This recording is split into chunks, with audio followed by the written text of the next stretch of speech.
Hey guys, আমি তাণ্ডব মুভির কন্ট্রোভার্সি নিয়ে আলোচনা করব। সো চলো গাইস, ভিডিওটা শুরু করা যাক।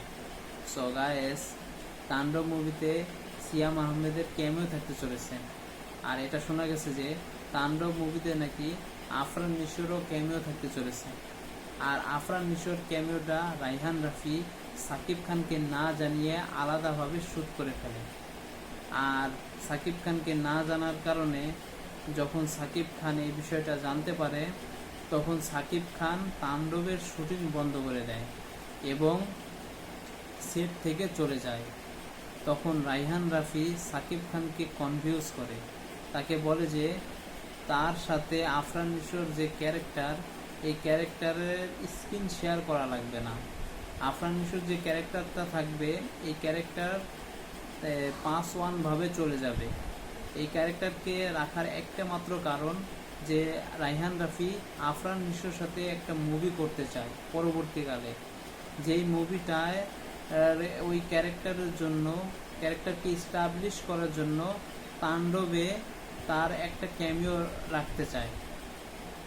আর এটা শোনা গেছে যে এটা সুরঙ্গর যে ক্যারেক্টার ছিল আফরান নিশোর, ওই ক্যারেক্টার হতে চলেছে।